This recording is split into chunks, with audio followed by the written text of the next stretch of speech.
بسم اللہ الرحمن الرحیم الحمد للہ وحدہ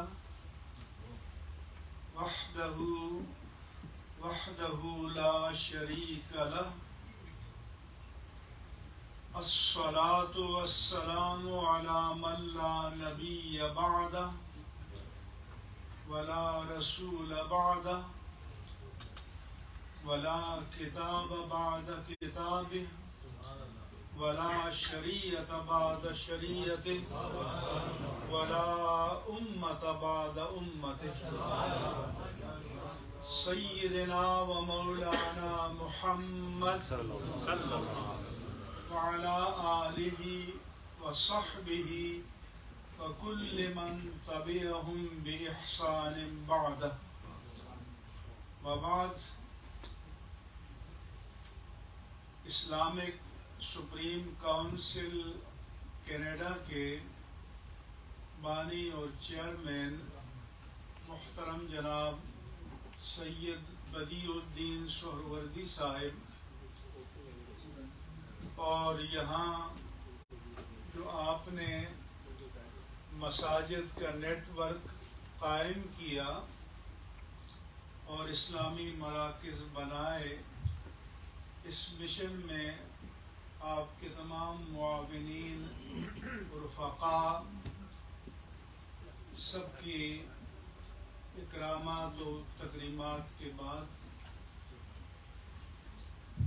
ہمارے اکابر علماء کرام کی بڑی تعداد ہے. ہمارے پاکستان سے جو سپر اسٹار ہوتے ہیں وہ آپ ادھر بلا لیتے ہیں پھر ہم لوگ وہاں رہ جاتے ہیں. تو میں سب کے نام جانتا بھی نہیں ہوں، اور اگر جانوں تو ہمارے عربی میں کہتے ہیں ترجیح بلا مرجح. اگر کسی کا نام لے لیا اور کسی کا رہ گیا تو یہ بھی زیادتی ہوگی. تو میں ان تمام اجلہ، افاضل، اکابر، قابل صد احترامات و تکریمات، علماء کرام، مشائخ اعظام، شیوخ کرام اور دیگر جو ہمارے معززین کرام اور تمام شرکائے مجلس، خواتین و حضرات، آپ سب کی تکریمات کے ساتھ آپ سب کی خدمت میں السلام علیکم ورحمۃ اللہ وبرکاتہ. وعلیکم السلام ورحمۃ اللہ وبرکاتہ. چونکہ یہ امام اہل سنت مجدد دین و ملت امام احمد رضا خان قادری محدث بریلی مجدد میعت ماضیہ حاضرہ آتیہ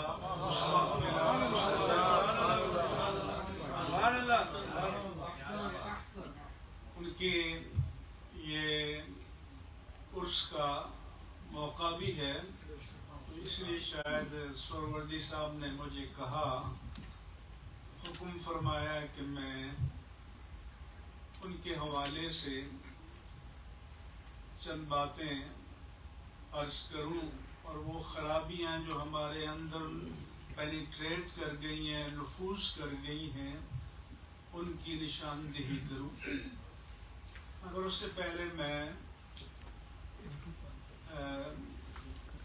جناب محترم سید بدیع الدین سہروردی صاحب کے کام کا جو میں نے تھوڑا سا یہاں آنے کے بعد مجھے معلومات ملی، تو میں ان کی اور ان کے تمام رفقاء اور متعلقین اور مریدین سب کی تحسین کرتا ہوں اور دعا کرتا ہوں کہ اللہ تبارک و تعالی ان کی مساعی کو، جہود کو، کوششوں کو جو یہ دین حق اسلام کے لیے اور مسلک حق اہل السنہ والجماع کے لیے کر رہے ہیں، اپنی بارگاہ عالی میں مقبول، مأجور اور مشکور فرمائے. اور یہ سلسلہ مساجد کا مزید آگے بڑھتا چلا جائے، اس میں وسعت پیدا ہو، اور ادارے انہوں نے قائم کر دیے ہیں۔ اب یہ ہے کہ تعلیم اور تعلم اور اس کے حوالے سے بھی میں چاہوں گا کہ آئندہ یہ پیش رفت کریں۔ اللہ تبارک و تعالی صحت و سلامتی کے ساتھ انہیں عمر طویل عطا فرمائے۔ رسول اللہ صلی اللہ علیہ وآلہ وسلم کا فرمان ہے، ان اللہ یبعث لہذہ الامہ علی رأس کل مئۃ سنہ من یجدد لها دینہا۔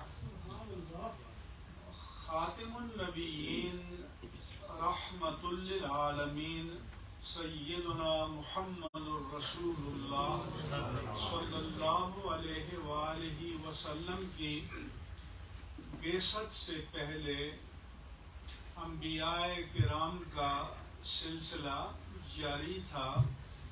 ایک نبی کے پردہ فرمانے کے بعد، وصال فرمانے کے بعد اگر گیپ پیریڈ آتا جس کو زمانہ فترت وحی کہتے ہیں، اور پہلے نبی کی تعلیمات کو لوگ فراموش کر دیتے، بھلا دیتے، یا اس میں باطل کی آمیزش اور ملاوٹ کر دیتے، تو دین کو دوبارہ نکھار کر پیش کرنے کے لیے اللہ تبارک و تعالی دوسرا نبی بھیجتا تھا، اور انبیاء کرام علیہم السلام تجدید و احیاء دین کا فریضہ بھی انجام دیتے رہے، مگر جب خاتم النبیین سیدنا محمد الرسول اللہ صلی اللہ علیہ وآلہ وسلم تشریف لے آئے تو پھر آپ نے اعلان فرمایا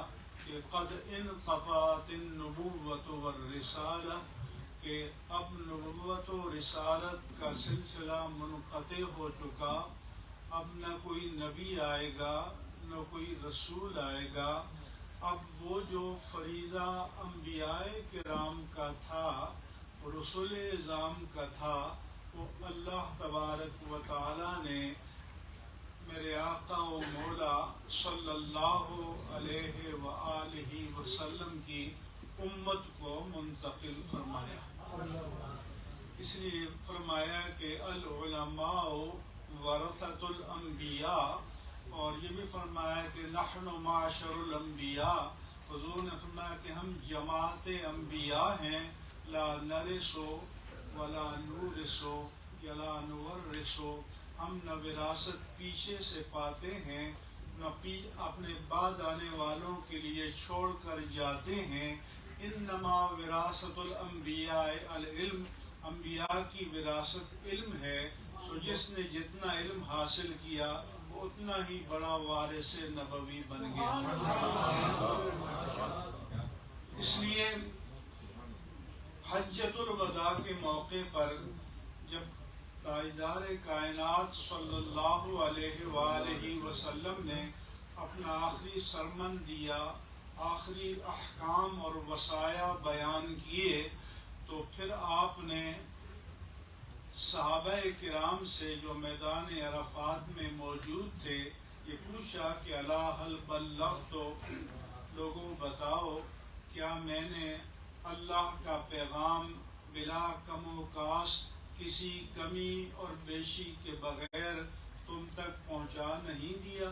تمام صحابہ کرام نے یک زبان ہو کر فرمایا کہ بلا یا رسول اللہ، یا رسول اللہ صلی اللہ علیہ وسلم، یقیناً آپ نے اللہ کا پیغام بلا کم و کاست ہم تک پہنچا دیا ہے۔ جب اللہ کے بندوں نے تبلیغ رسالت کی گواہی دی تو آپ کو مسرت ہوئی، اور آپ نے 3 بار اپنی انگشت پہ شہادت اٹھا کر نیچے لائے کہ اللہم اشہد، اللہم اشہد، اللہم اشہد، کہ اللہ اللہ تو گواہ رہنا تیرے یہ بندے شہادت دے رہے ہیں کہ میں نے اپنا فرض ادا کر دیا. پھر آپ نے یہ فریضہ امت کو ٹرانسفر کیا کہ فَلْيُبَلِّغِ الشَّاهِدُ الْغَائِبَ. اب آج جو میدان عرفات میں جو موجود ہیں اب یہ ان کی ڈیوٹی ہے کہ یہ دعوت دین اور دعوت حق کا ان تک پہنچا دیں جو یہاں پر موجود نہیں ہیں. تو یہ دعوت کا ابلاغ کا کی ذمہ داری اللہ تبارک و تعالی نے اس امت کی طرف منتقل فرما دی اور ٹرانسفر کر دی اور یہ امت کا فرض کفایہ بنا. کمیونٹی آبلیگیشن جسے کہتے ہیں کہ اب نبی نہیں آئیں گے، اب یہ امت ہی اللہ کے دین کو قائم بھی رکھے گی، حفاظت بھی کرے گی اور اپنے بعد والوں تک پہنچانا بھی ان کا کام ہوگا. اور یہی بات قرآن مجید میں اللہ تبارک و تعالی نے ایک سے زائد مقامات پر بیان فرمائی. چونکہ وقت زیادہ نہیں ہے تو میں ان آیات کی طرف نہیں جاؤں گا، لیکن یہ بتایا کہ ابلاغ دین کا جو کمیونیکیشن ہے یہ امت کی مجموعی ذمہ داری ہے. اور یہ جو ہمارے علماء کرام خدمات انجام دے رہے ہیں یہ آپ سب کی ذمہ داری کو ادا کر رہے ہیں. یہ آپ سب کے ہم سب کے محسن ہیں کہ انہوں نے اس ذمہ داری کو قبول کیا اور اس ذمہ داری کو آگے تک پہنچایا بھی ہے اور پہنچا بھی رہے ہیں. ساتھ یہ بھی بتا دوں کہ اللہ تعالیٰ نے قرآن مجید میں فرمایا کہ وَمَا كَانَ الْمُؤْمِنُونَ لِيَنْفِرُوا كَافَّةً. یہ تو نہیں ہو سکتا کہ سارے کے سارے مسلمان اپنی صنعت کو، تجارت کو، حرفت کو، ملازمت کو، روزگار کو، معیشت کو چھوڑ کر اور دین حاصل کرنے کے لیے نکل کھڑے ہوں، کیونکہ یہ سارے کام بھی معاشرے کی اجتماعی ضرورت ہیں اور ان کاموں کو بھی چلتے رہنا چاہیے. تو پھر اللہ نے فرمایا کہ فَلَوْلَا نَفَرَ مِنْ كُلِّ فِرْقَةٍ مِّنْهُمْ طَائِفَةٌ. تو ایسا کیوں نہیں ہو جاتا کہ ہر فرقے یا ہر قبیلے، ہر برادری، ہر علاقے، ہر بستی میں سے ایک طائفہ، ایک جماعت نکلے جو آپ اپنے آپ کو with all devotion and dedication دین کے لیے وقف کر دے، فل ٹائم دین کا خادم بن جائے. یہ کیوں ضروری ہے؟ لِيَتَفَقَّهُوا فِي الدِّينِ. میرے رب نے یہ نہیں فرمایا تاکہ قوال تیار ہو جائیں. بڑے مسیح الدین سہروردی بہت میرے پیارے بھائی ہیں، تاکہ ناصحانوں کا ایک لشکر جنرال تیار ہو جائے، تاکہ اور اس طرح کے بندے تیار ہو. یہ نہیں فرمایا. اللہ نے فرمایا کہ دین کو فقیہ چاہیے، لِيَتَفَقَّهُوا فِي الدِّينِ، تاکہ وہ دین کے فقیہ بنے. کیوں؟ لِيُنذِرُوا قَوْمَهُمْ إِذَا رَجَعُوا إِلَيْهِمْ. تاکہ جب وہ دین میں ایکسپرٹیز، مہارت، فقاہت حاصل کرنے کے بعد واپس اپنی قوم میں جائیں تو ان کو اللہ کے عذاب سے ڈرائیں. وَلَعَلَّهُمْ يَحْذَرُونَ، تاکہ وہ جہنم کا ایندھن بننے سے بچ جائیں. اس لیے اللہ نے فرمایا کہ یہ سارے شعبے ضروری ہیں، لیکن میرے رب نے اور شعبوں کا نام نہیں لیا. جس شعبے کا نام لیا ہے وہ یہ ہے کہ فرمایا کہ مجھے اپنے دین کے لیے فقیہ چاہیے. تو آج جس شخصیت کا ہم تھوڑا سا ذکر کریں گے تو وہ اپنے عہد میں کہ سب سے بڑے فقیہ تھے. یہ میں بات اگر کسی اور مکتب فکر کا بھی کوئی شخص ہو میں خوش آمدید کہتا ہوں اور پوری علمی دیانت کے ساتھ بتاتا ہوں کہ اس ہمارے خطے پاک و ہند میں دوسرا ایسا شخص نہیں ہے جس کا فقہی ذخیرہ، جس کا فقہی کام امام اہل سنت امام احمد رضا خان کے کام کے برابر ہو۔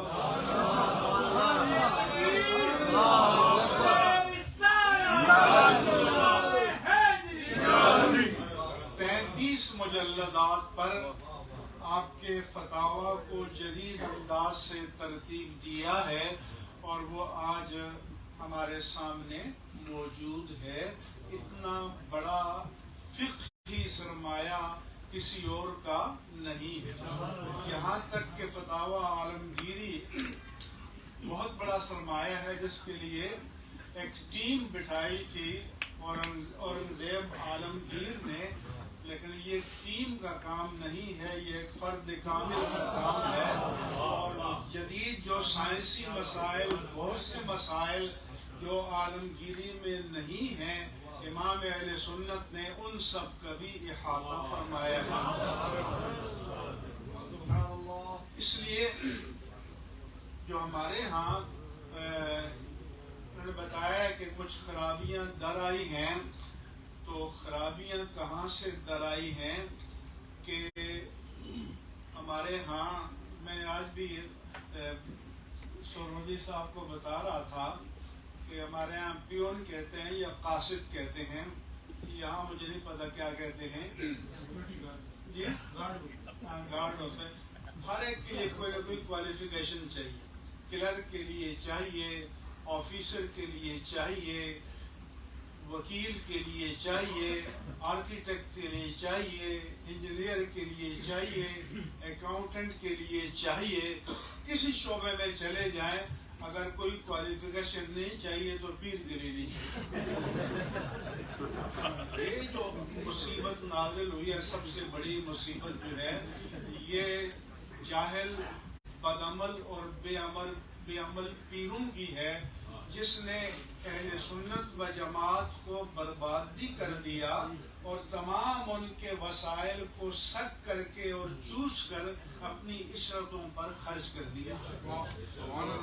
تو پہلی بات ہوئی، لیکن اس پاگل پن میں ہم سب شامل ہیں، آپ سب شامل ہیں کہ آپ دنیا کا کام کرتے ہیں تو اپنے دماغ کو استعمال کرتے ہیں، اور یہاں آ جائیں تو استعمال نہیں کرتے۔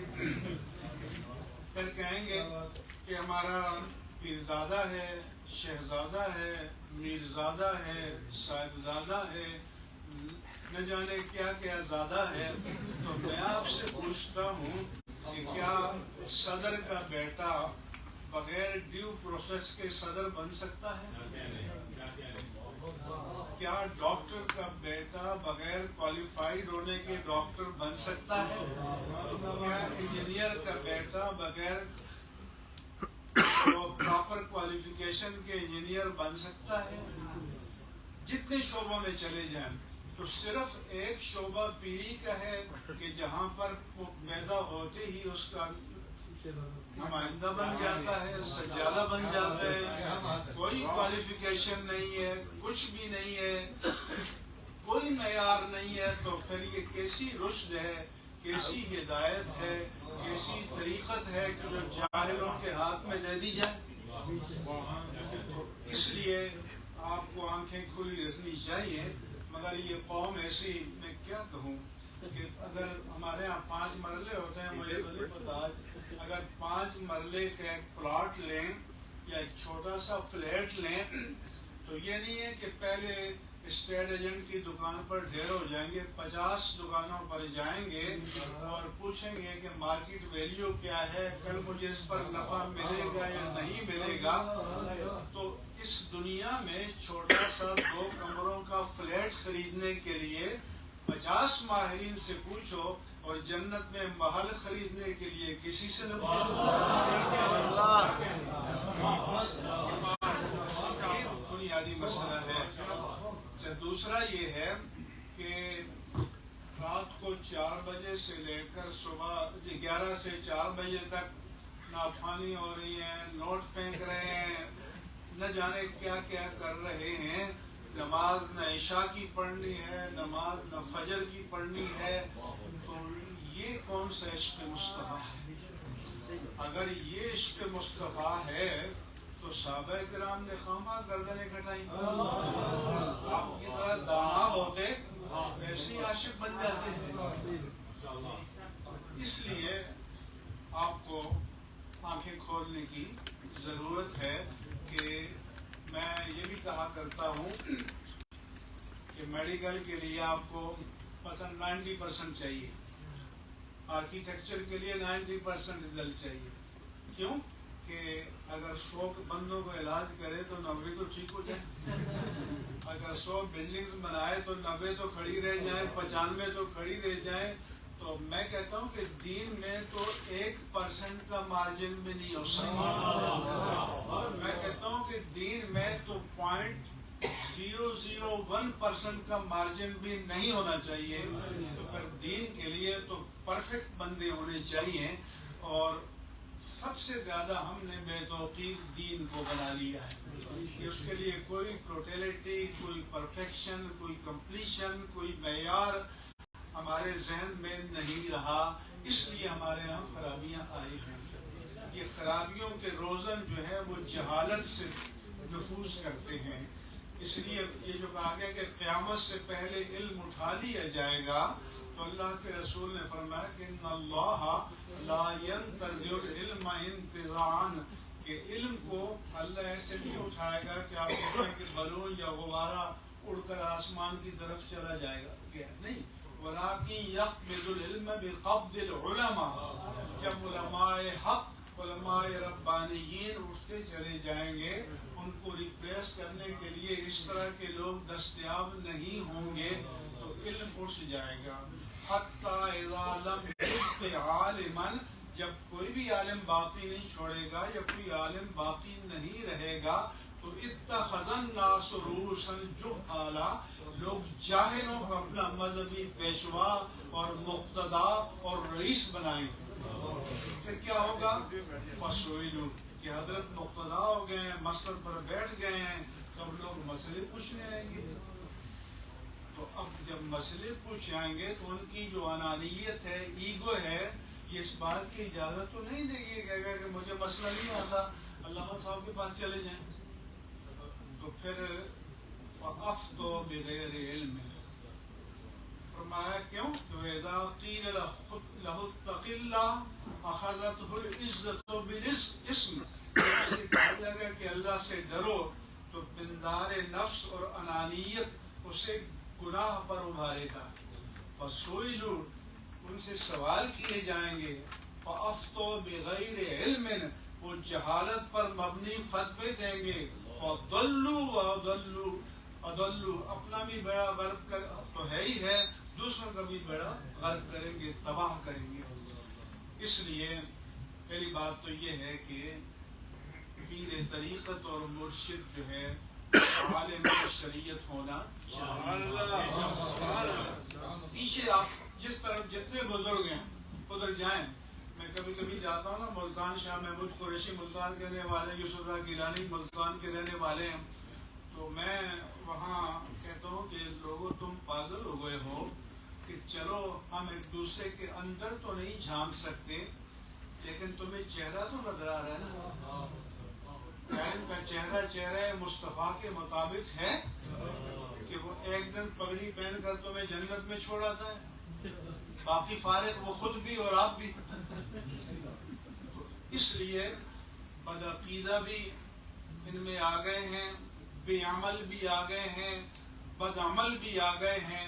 تو پہلا کام تو یہ ہے کہ دین کا مرشد جو ہے وہ عالم باعمل ہونا چاہیے، صاحب شریعت ہونا چاہیے۔ اب ظاہر ہے کہ علماء نے گرفت کرنی ہے، تو وہ پھر لوگوں سے کہتے ہیں نہیں یہ تو ظاہر بین لوگ ہیں، تو یہ تو حقیقت کو جانتے ہی نہیں ہیں، تو طریقت تو بات ہی کوئی اور ہے۔ تو امام اہل سنت نے فرمایا کہ شریعت اصل ہے اور طریقت اس کی فرع، شریعت منبع ہے اور طریقت اس سے نکلا ہوا دریا، شریعت ہی مدار ہے، شریعتی محکم معیار ہے. جو اس سے ہٹ کر چلے گا وہ زندقہ ہوگا، زندیق ہوگا، فریب ہوگا، فراڈ ہوگا. تو اس لیے جو یہ آپ کو باور کرائے کہ شریعت اور طریقت یہ دو متوازی ہیں، یہ ایک دوسرے کی ضد ہیں، ایسا نہیں ہے. امام اہل سنت نے فرمایا کہ شریعت اور طریقت یہ توامین ہیں، یہ ایک دوسرے کی لازم و ملزوم ہیں، اور اس کے بغیر شریعت کے کوئی طریقت کا امام یا مقتدا یا پیشوا نہیں بن سکتا. خواہ کتنا ہی مکار ہو، فریبیا ہو، فراڈیا ہو، لیکن آپ نے شریعت کے معیار پر پرکھنا ہوگا. اس کے بعد جیسا کہ انہوں نے بتایا کہ بھئی اہل سنت کو قبوری کہتے ہیں، قبر پرست کہتے ہیں. تو امام اہل سنت مجدد دین و ملت نے تو سجدہ عبادت تو شرک ہے، معبود مان کر کسی کو سجدہ کرنا تو شرک ہے. سجدہ تعظیمی پر بھی آپ نے باقاعدہ ایک کتاب لکھی کہ غیر اللہ کو تعظیماً بھی سجدہ کرنا حرام ہے. اس لیے شریعتوں میں یہ جائز تھا. جیسے حضرت آدم علیہ السلام کو ملائک نے سجدہ کیا، اس کی اپنی تعویلات اور توجیحات ہیں. کہ حضرت یوسف علیہ السلام کو ان کے والدین اور بھائیوں نے کیا، میں ان تفصیلات میں نہیں جا سکتا، لیکن ہماری شریعت میں سجدہ تعظیمی حرام ہے، حرام ہے، حرام ہے.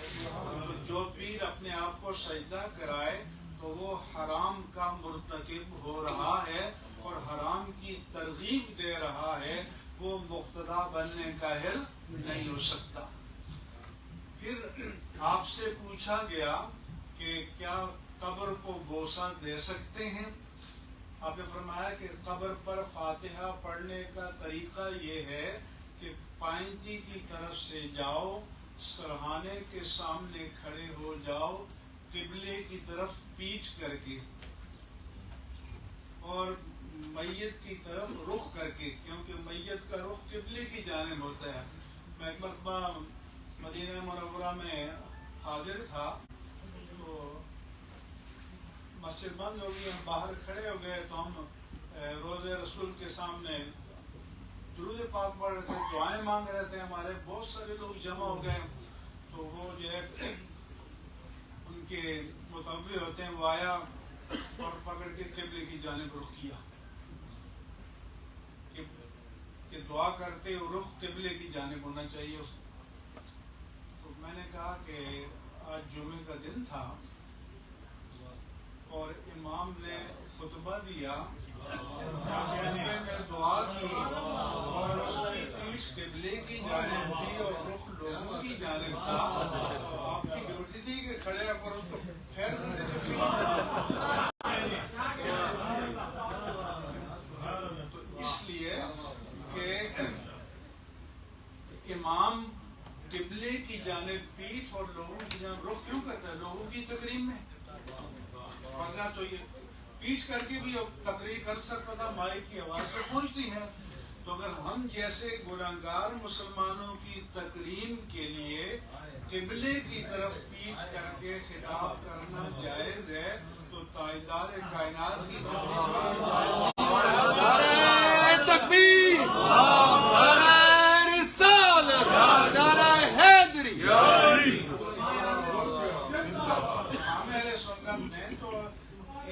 عام مسلمان کی خبر کے لیے کہ قبلے کی جانب پیٹھ کرو تاکہ آپ کا اس سے فیس ٹو فیس مواجہہ ہو. اور پھر فرمایا کہ بھئی اگر کوئی ایک بار سورہ فاتحہ اور 11 مرتبہ قل شریف پڑھ کر ایصال ثواب کرے. اور علی رضی اللہ عنہ سے روایت ہے کہ اس پاکستان میں جتنے مومنین مومنات مدفون ہیں، مومن کی شرط لگانی ہے کیونکہ موت کے بعد دعائے مغفرت صرف مومن کے لیے ہو سکتا ہے. ہاں، زندگی میں کافر کے لیے ہدایت کی دعا کر سکتے ہیں، لیکن موت کے بعد مغفرت کی دعا کہ ربنا اغفر لنا وَلِإِخْوَانِنَا الَّذِينَ سَبَقُونَا بِالْإِيمَانِ. دعاؤں کے لیے فرمایا کہ سارے مومنین مومنات کے لیے ایصال ثواب کرو تو سب کو پورا ثواب ملے گا اور سب کے مجموعی ثواب کے برابر ثواب پڑھنے والے کو ملے گا. اس لیے بخل کرنے کی ضرورت نہیں ہے. کچھ لوگوں کا یہ ہوتا ہے کہ بھائی انہوں نے 3 بار کل پڑھ لیا تو لگے پوری کائنات کو بخشنے، کتنا ثواب کما لیا. تو میں کہتا ہوں کہ یہ بلب ہے، فرض کرو ہم 300 آدمی بیٹھے ہیں، اس کی لائٹ ڈیوائیڈ ہو کر آتی ہے یا ہر ایک کو پوری آ رہی ہے؟ بولو پوری آ رہی ہے نا. تو اگر بندوں کا جو بنایا ہوا نور ہے وہ ایک وقت میں سینکڑوں ہزاروں کو فیضیاب کر سکتا ہے تو رب کے کلام کا نور نہیں کر سکتا؟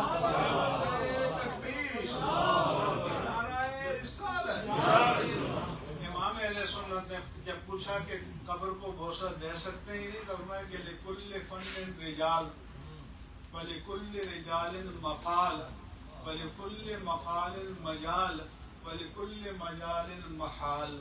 انہوں نے کہا کہ ہر فن کے اپنے ماہر ہوتے ہیں، اگر سارے اہل علم ہوں تو پھر علمی باتیں کی جائیں، اور اس کے اہل سب لوگ نہیں ہوتے اور ہر مقام نہیں ہوتا کہ سب باتیں بیان کی جائیں. عوام کے لیے احوط یہ ہے.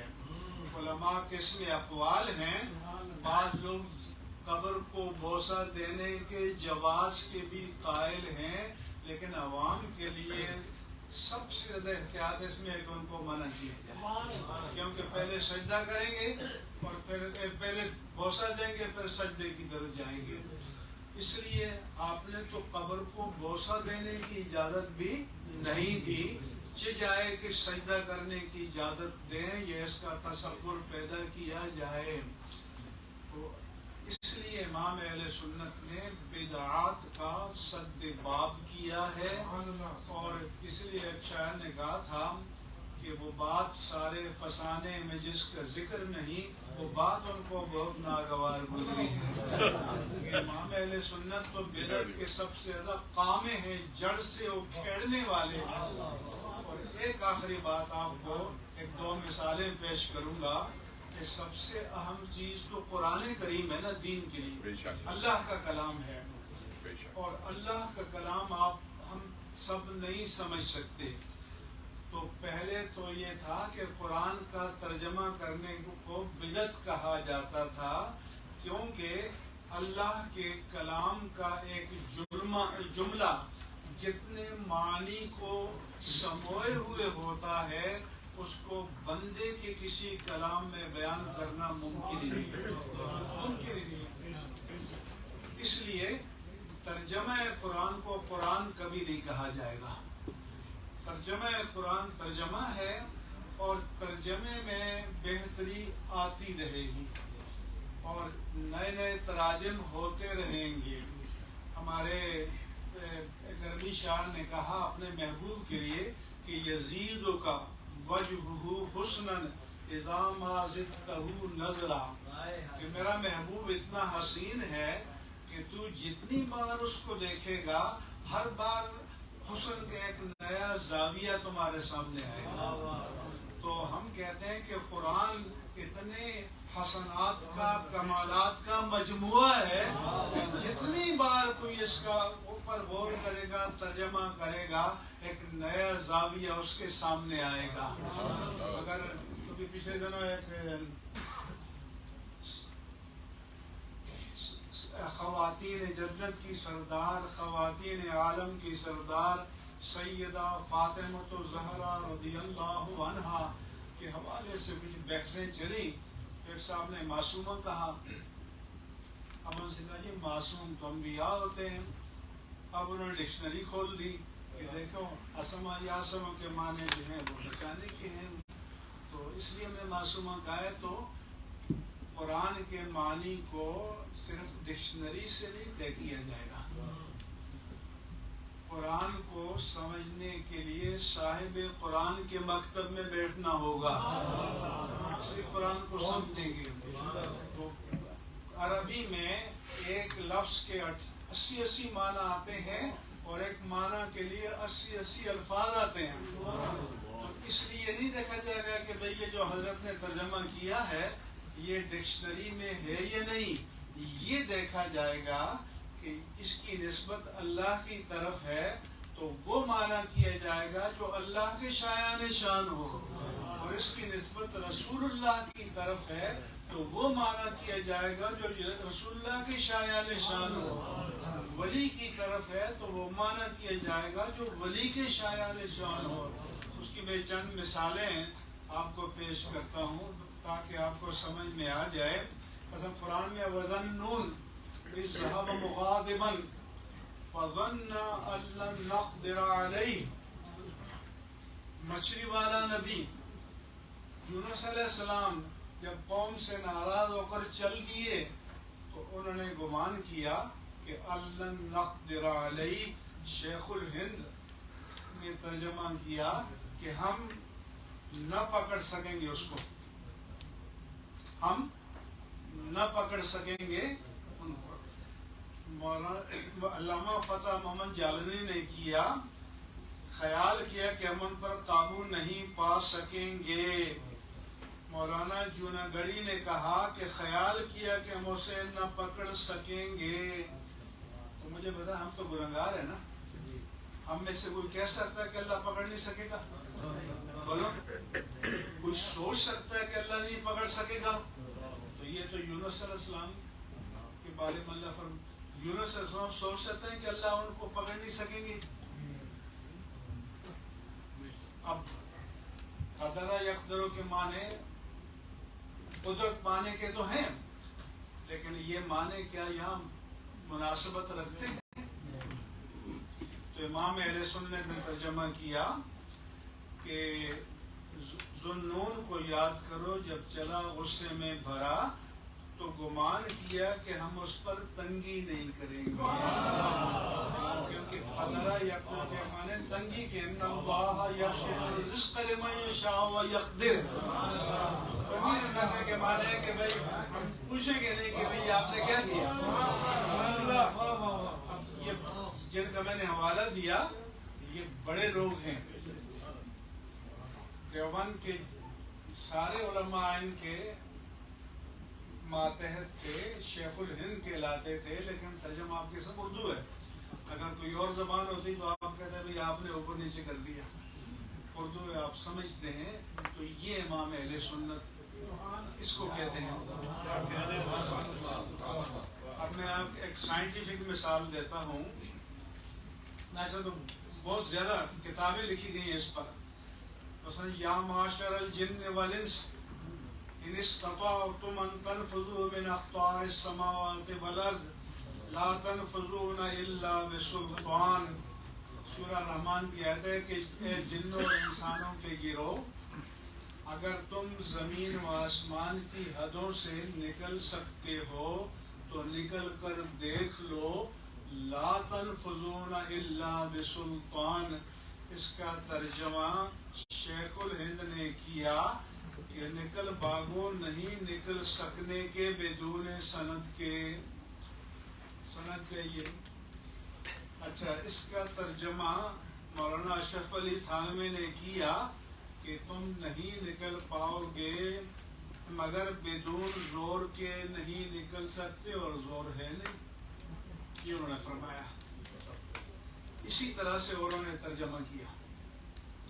تو اب اگر کوئی ہم سے پوچھے کہ حضور آج راکٹ داغتے ہیں تو زمین کے گریوٹی سرفیس سے نکل جاتے ہیں, پھر راکٹ داغتے ہیں جو کسی اور سیارے کی حدود میں داخل ہو جاتے ہیں, واپس راکٹ داغتے ہیں تو زمین کی دائرہ کشش میں راکٹ داخل ہو جاتے ہیں.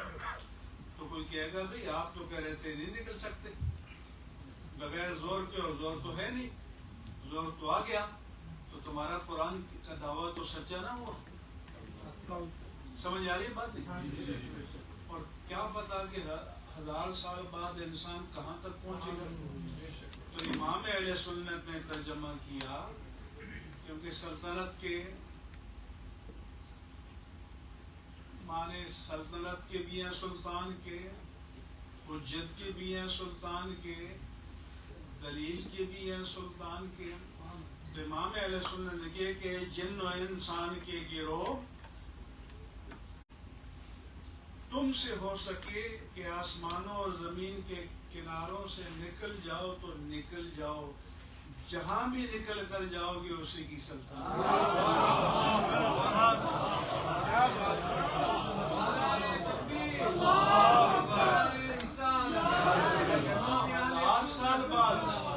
ہزار سال بعد انسان کہیں تک بھی نکل جائے، مگر اعلیٰ ترجمہ کیا کہ جہاں بھی جاؤ گے بادشاہ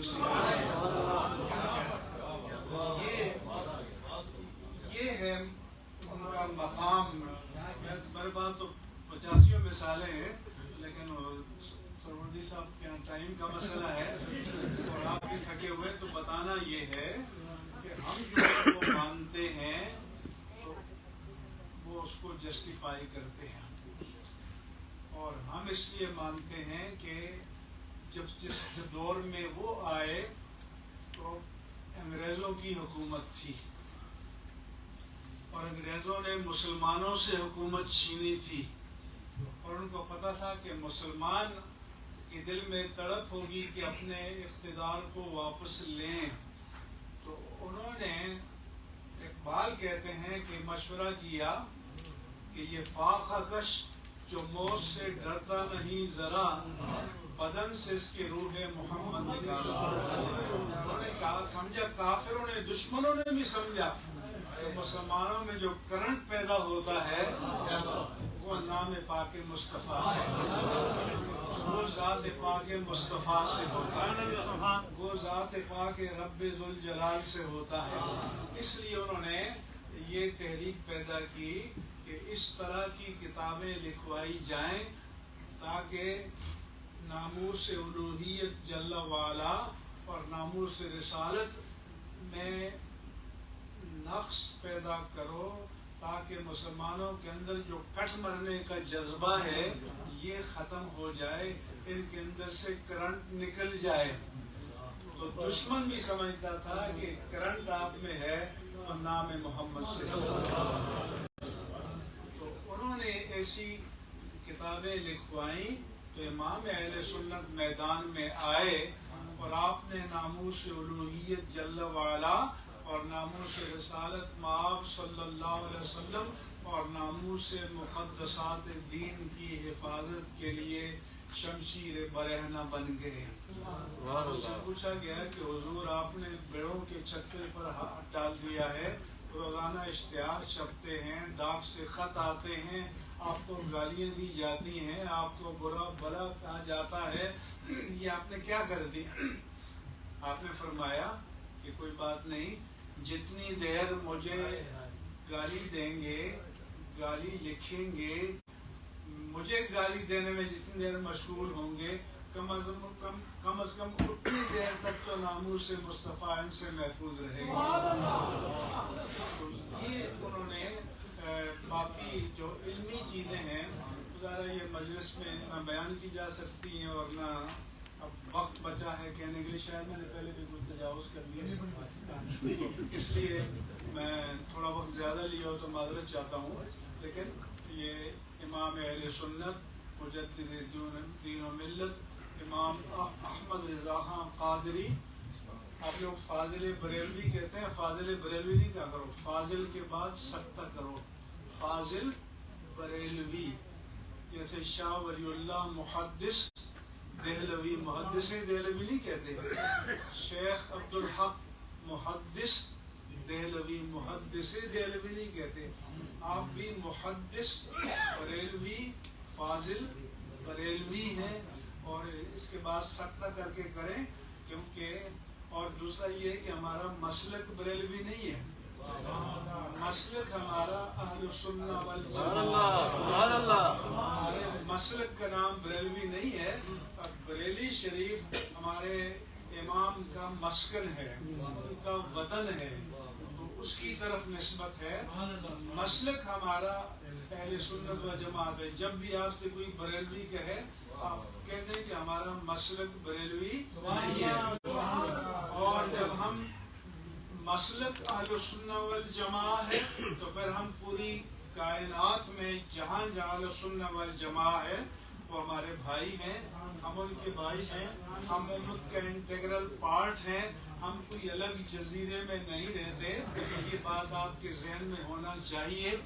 ہماری کچھ علاقائی امتیازات ہیں جیسے ہر خطے کے ہوتے ہیں, لیکن میں اپنے دوستوں سے کہتا ہوں کہ برانڈڈ چیزیں کم کرو اور کامن چیزیں جو ہیں وہ زیادہ لاؤ تاکہ پتہ چلے کہ ہم پوری امت کا ایک لازمی اور غیر منقطع حصہ ہیں اور انشاءاللہ رہیں گے.